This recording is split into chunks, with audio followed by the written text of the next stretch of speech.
me just get to this. It's being reported in the New York Times just now that Judge Brett Kavanaugh, this is from a report from Nicholas Fantos, Judge Brett Kavanaugh will tell the Senate Judiciary Committee on Thursday that though sometimes he drank too much and was not, quote unquote, perfect in high school, he adamantly denies allegations that he sexually assaulted a fellow student at a party in the 1980s. I drank beer with my friends on weekends. Sometimes I had too many. In retrospect, I said and did things in high school that make me cringe now. President Trump's Supreme Court nominee will tell the committee, according to prepared remarks released by the committee on Wednesday, that it's not why we are here today. What I've been accused of is far more serious than juvenile misbehavior.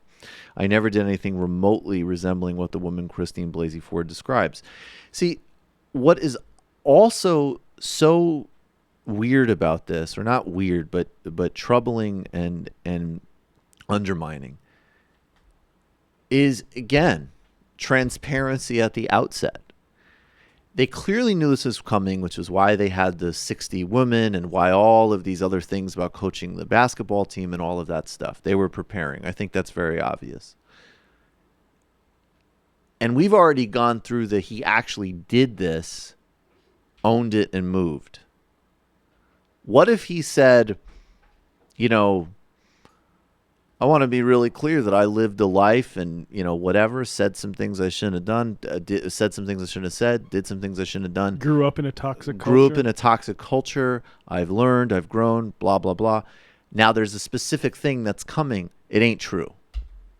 That's already so what you have here is you have a guy who for the past couple of weeks, the spin has been, I couldn't have done anything because I was a virgin who played basketball and studied. And I didn't put it on my calendar.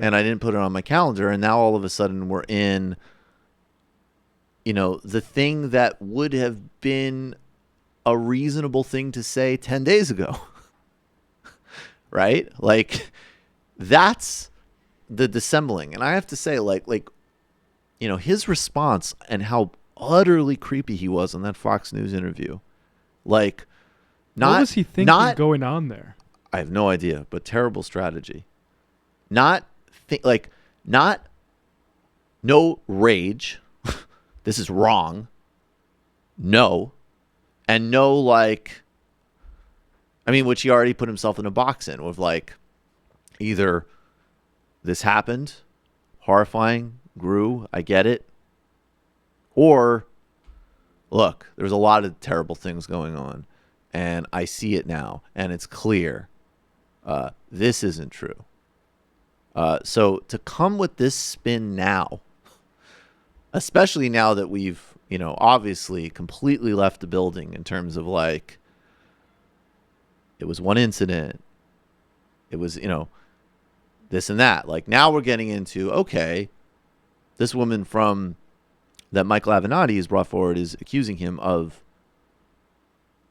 basically some of the most serious crimes that a human being can be accused of, and having done so in a consistent, regular basis.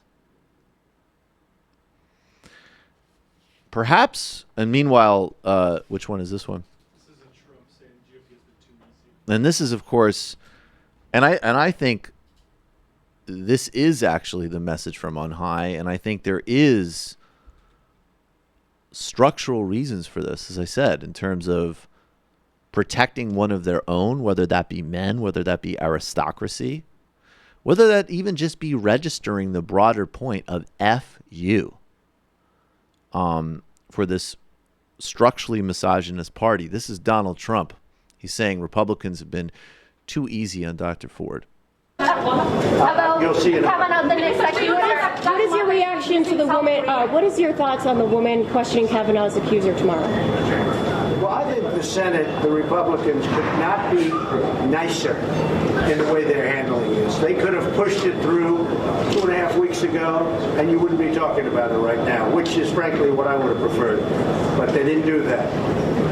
The Republicans could not be nicer, could not be more respectful to the process, certainly could not be more respectful to the woman, and I'm okay with that. I think I might have pushed it forward a lot faster.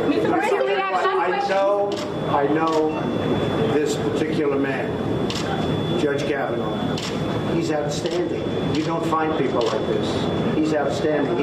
He's a gem. He's an absolute gem. And he's been treated very unfairly by the Democrats who are playing a con game. They know what they're doing. It's a con. They go into a back room and they talk with each other, and they laugh at what they're getting away with. It's a con game, and that's what they play. And that's about the only thing they do well. Thank you very much. This is the absolute last character witness anybody wants on the face of the earth. Donald Trump attesting that not only do you have integrity, but you weren't involved in sexual violence.